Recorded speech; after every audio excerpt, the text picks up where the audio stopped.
Most people don't realize this, but the defining trait of the avoidant is not just distance.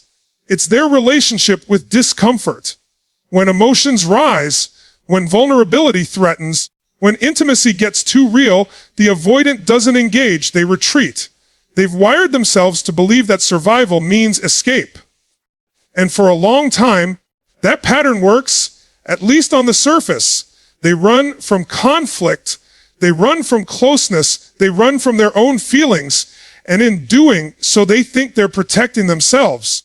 But the truth, they're not protecting themselves, they're starving themselves. They're cutting off the very oxygen of human connection. And here's where it gets shocking. The moment an avoidant is truly ready to fight for the relationship, you'll see the exact opposite. Instead of running from discomfort, they begin to lean into it. They stay in the conversation even when their chest tightens. They don't slam the door when things get tense. They don't disappear for days after an argument. Instead, they stand in the fire. And that moment, that single choice to remain present in the storm, is one of the most radical signs of love you will ever witness from an avoidant. Why? Because for them, discomfort has always equaled danger. Their nervous system has been trained to associate closeness with loss, intimacy with suffocation, and vulnerability with pain.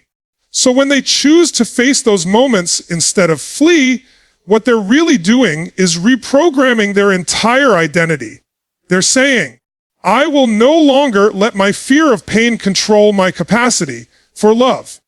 That's not just a small behavioral shift. That is psychological warfare against their own conditioning. And I want you to think about what that means. Imagine someone who has built an entire life around self-preservation. Imagine someone who has carried wounds so deep that every close relationship feels like a potential battlefield. Now imagine that person deciding, not perfectly, not always smoothly, but deciding to stay, to breathe through the panic, to hear you out even when every cell in their body wants to shut down. That is not weakness. That is not hesitation. That is courage. And this is where so many people miss it. They think, if he really loved me, he wouldn't shut down, he wouldn't pull back, he wouldn't avoid. No. The reality is, his shutdown is evidence of the war he's fighting inside. And when he finally stays, when he finally resists the impulse to run, that's not just a moment of love. That's a declaration of war against his old self. That's a man saying, I choose connection over my comfort. I choose you over my fear. This is why I tell people, don't just look for grand gestures. Don't only measure love in flowers or text messages or poetic confessions. Look at where he stays when it hurts. Look at where he doesn't give up when his whole history is screaming at him to escape. That's the ground where transformation happens. And here's the beautiful paradox. The more they lean into discomfort, the less power it holds over them. Because courage is not the absence of fear, it's the decision to move forward in spite of it. Every time the avoidant chooses presence over withdrawal, he is retraining his nervous system to see love not as danger, but as safety. He is building the muscle of intimacy. And intimacy, for him, is not easy. It is the heaviest weight in the gym of life. But the moment he lifts it, the moment he pushes through, he is building strength he never thought possible. So if you're watching an avoidant, and you're asking yourself, how do I know if he's finally ready to fight for us? Pay attention to this one thing. Is he staying in the discomfort? Is he leaning into conversations he used to run from? Is he holding space when silence would have been easier? Because that's the seed of transformation. That's the evidence that he's no longer fighting you. He's fighting for you. And I'll leave you with this. The moment an avoidant stops running is the moment he begins to love. Because love is not proven in the easy moments. It's proven in the fire. And if he's willing to stand in that fire with you, he's finally ready to fight. If you really want to understand an avoidant, you need to see the one thing they crave most: control. Control of their time, control of their space, control of how much emotion enters the room. Why? Because control is safety. For the avoidant, distance has always been their drug, their insurance policy against being consumed, rejected, or abandoned. So long as they can regulate the space between themselves and the people they care about, they feel they can survive. It's not that they don't feel love. They feel it, sometimes more deeply than you can imagine. The problem is that love feels like surrender, and surrender feels like death. But here's the shift. When an avoidant is ready to fight for the relationship, something remarkable happens. Closeness begins to outweigh control. Think about that. The very thing they once resisted, intimacy, vulnerability, emotional presence, becomes something they actually value more than the security of keeping you at arm's length. This is not a subtle change. This is a total rewriting of their priorities. And you'll see it in ways that, at first, might feel small. They'll start letting you into their daily life instead of compartmentalizing everything. They'll include you in decisions they once would have made alone.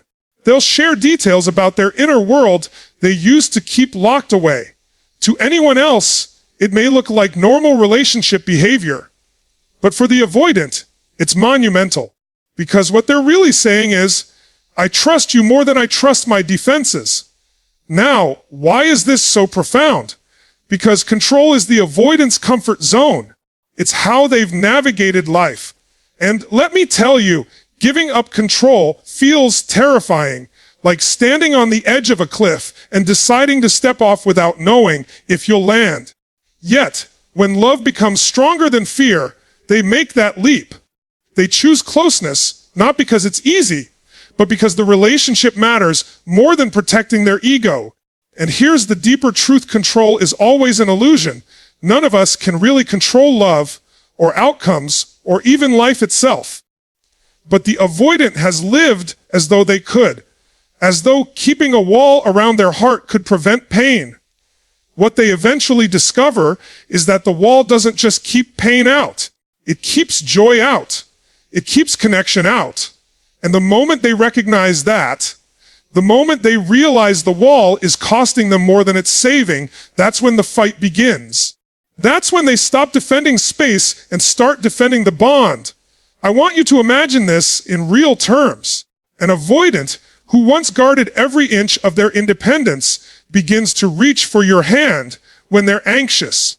They open up to you about their fears instead of shutting down. They let you see them in their most unpolished, unprotected state. That is not weakness. That is proof that the relationship has become more valuable than their old survival strategy. And I want you to let that sink in. When closeness becomes more important than control, you are witnessing a miracle of transformation. Because for the avoidant, control was never just a preference. It was their religion. It was their way of staying alive. To let it go, even a little, is an act of faith. Faith in love, faith in you, faith in a future where intimacy isn't a threat, but a gift.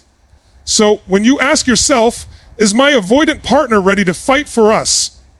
Don't just look for dramatic declarations. Look at what they're surrendering. Look at the walls they're lowering. Look at how much space they're allowing you into. That shift from control to closeness is the clearest signal that the relationship is no longer just another chapter in their life.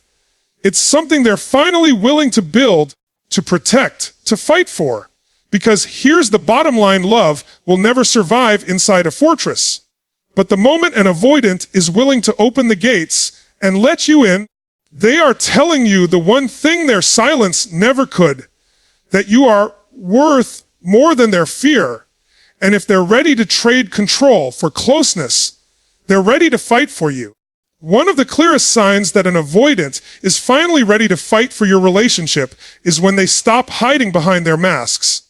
For years, maybe even decades, they've learned to camouflage their deepest fear with behaviors that push you away. Sometimes it's silence. Sometimes it's sarcasm. Sometimes it's a sharp burst of anger that seems to come from nowhere. But underneath those defenses, the truth is always the same fear. Fear of abandonment, fear of not being enough, fear of being engulfed and losing their identity. Now, let's be very clear. Anger and withdrawal aren't random. They're survival strategies. They're ways to shift the spotlight away from their vulnerability. If they can convince you that they're cold, that they're detached, that they don't care, then they never